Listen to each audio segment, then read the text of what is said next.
And now we are joined by UFC featherweight Darrick Minner, who faces Darren Elkins at UFC Vegas 32 on July 24th. Before we get into your upcoming fight, just take us back to your most recent fight against Charles Rosa. How impressed were you with yourself with the victory, considering the name of Rosa and how dominant you were with that victory?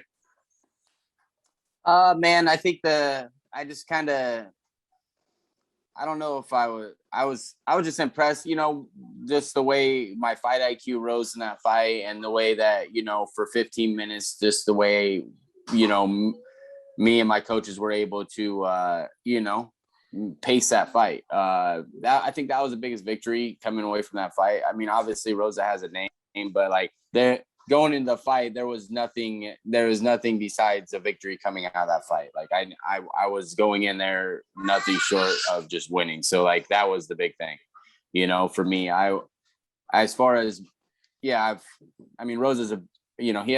a name in the UFC, but like I knew my schedule was stronger coming up, and I just I saw only victory in that fight. So I was just more impressed with how my coaches and I worked together. So would you say that is the biggest victory of your career? Because if you look at the names that Rosa has lost to, it's quite impressive that you're among that list now. Yeah, I mean, he's only, besides me, I mean, the other 3 losses in the UFC, I think they're all in the top 15. So yeah, I mean, every victory, my next victory this next Saturday will be my biggest victory. So I mean, it just every fight, your next fight in the UFC is your biggest victory. So yeah, of course it was my biggest win to date. But come next Saturday, I'll have a new name on that question. So. And now, since your UFC debut, you've been on a bit of a tear. You've won, obviously, it's only 2 fights in a row you've won, but you're starting to gain momentum and adding names like Charles Rosa to that. Do you feel like you're entering the prime of your career? Yeah, man. As far as that, I think, I think I'm just gaining a lot. I'm gaining more momentum. I'm with the right team. I'm with the right coaches and everything. I feel like everything's starting to click, and I don't know if I'm in my prime. I'm starting to hit my prime. I don't think I've touched it yet, man. I don't think I've touched my potential yet. So I think the best is yet to come. And I think Saturday night is the first step. And with your first win in the UFC, it was against TJ Laramie. It was another quick submission, and you're quite well known for that now. In terms of, if you look at your record, you've pulled off so many submissions in the first 2 minutes or 1 minute even. What's the secret to doing it so quickly? Because you don't really see it with other fighters. Man, I think just like, for one, it was like a lot of the time when the start of my career, it was because of my weight cut. I was a 35er, and I was cutting so much weight that I knew I had to get out of there in the first round. You know what I mean?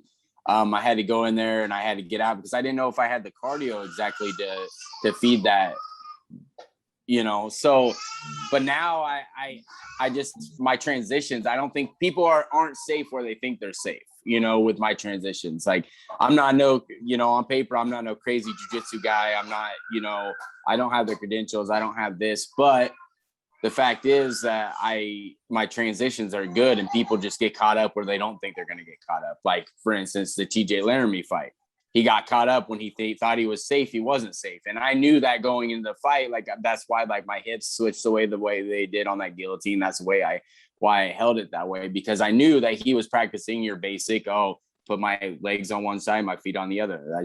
That shit just doesn't work sometimes. And how is the weight cut going ahead of this fight? Because obviously you had your struggles before. I think it was because of an illness with the Griffin fight. And how is it going for this fight? Oh, it's good, man. Working with Tyler Min, and yeah, man, things coming down. It's we're right on track for a successful one next weekend. I mean, it's gonna suck just like they all do, but it'll be just fine. Just going back to that Jordan Griffin fight, you were supposed to fight him, but you did have problems with your weight cut due to an illness.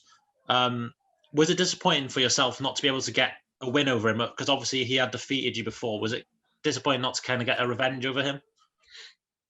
Yeah, I mean, I don't pull out of fights, man, and that was hard for me, man. It was so rough for me, and with the UFC PI staff and the doctors and the UFC doctors and stuff like that. Like I couldn't. There was no way. I mean, I was throwing up and all that. So yeah, I was highly disappointed.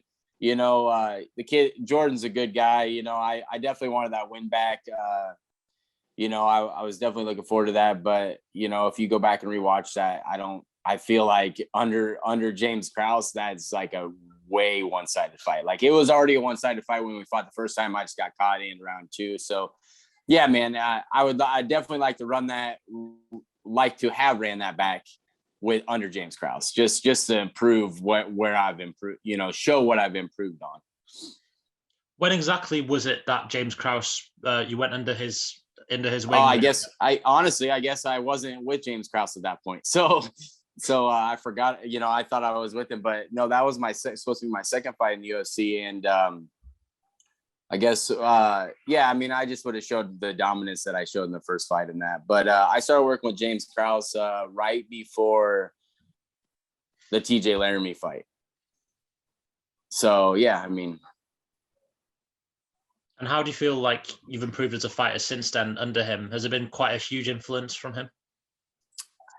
Yeah, for sure. I think my fight IQ and just my awareness and just adjusting to stretching my fight game out over 15 minutes instead of 5 minutes. I think that's a huge thing for me is just stretching my fights, because if you've watched any of my losses, any of my wins, I've always won in the first round.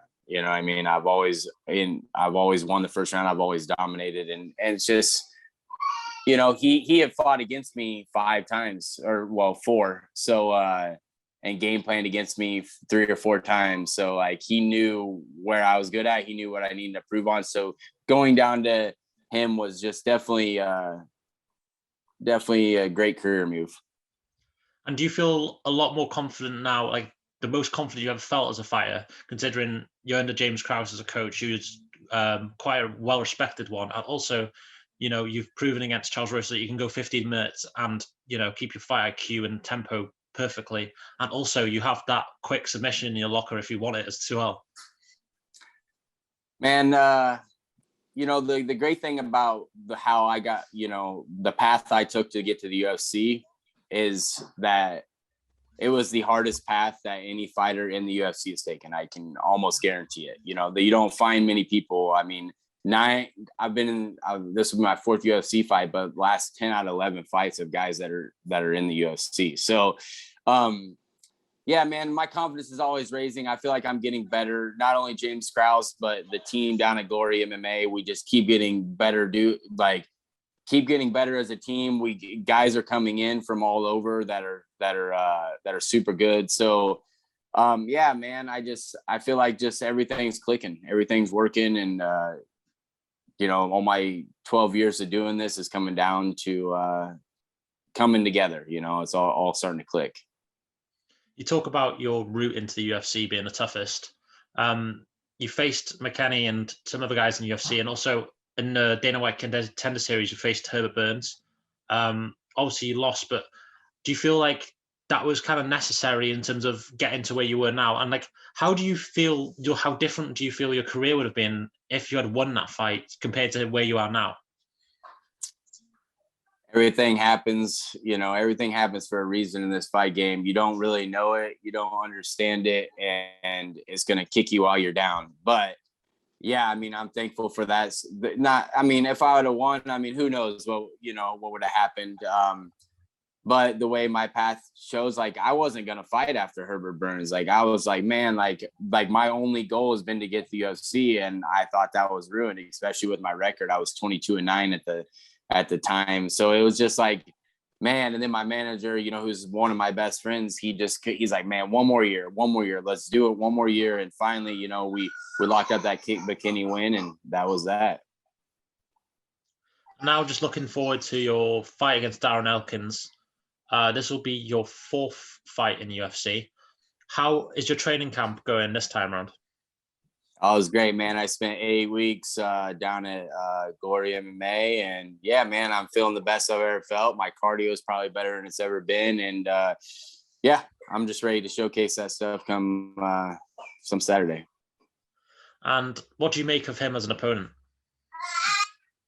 I mean, he's just another guy in there. You know, he's got the name, but you know, I mean, he's good, man. Like people can say this and that about the guy, you know, because you know he lost 4 in a row there. But look at this competition, and you know the dude's a gamer.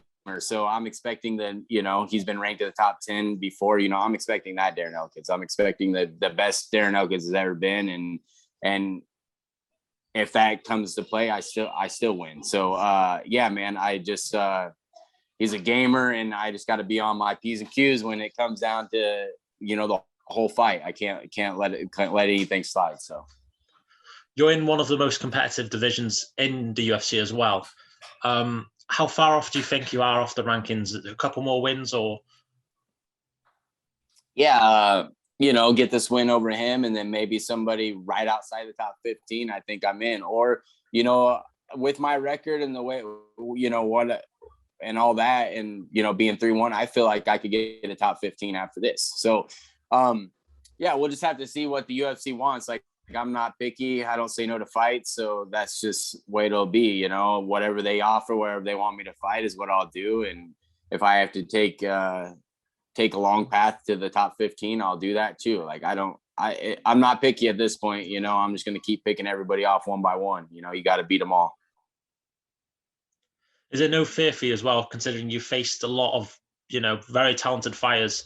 And you look at the featherweight division, it's the rankings is full of talented fighters. Do you feel like you deserve to be there? I think I match up really well with a lot of the guys in the top 15 for sure. Yes.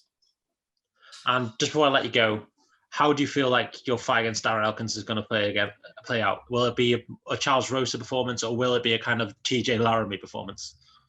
It's going to be, I'm expecting a Charles Rosa performance. I'm expecting that, you know, he's a gamer. He ain't gonna go away easy. You know, I'm gonna have to put him away. So we'll see how it happens. I just plan on leaving there with my hand raised, leaving there with 2 checks and maybe 3, and we'll see where it goes. You know, I plan on getting my hand raised, and you know, if I can put on a dominating performance, that's the plan. So, is your prediction of dominating performance, or would you push for a submission? Hey man, if he exposes himself in round 2 and 3 in certain positions that he's done past and got away with it, he's gonna get submitted. But you know, I don't expect anything. I'm not expecting anything besides me go out there and do what I do and put on the performance I know I can put on. And if the submission's there, I'll take it, you know, and if it's not, I'll keep beating them up. You know, I plan on, one thing you can count on is there's probably going to be blood in this fight, you know, and so probably not mine, but there's going to be blood. So, well, thank you for your time, and all the best for next weekend. Thanks, my man. Appreciate it.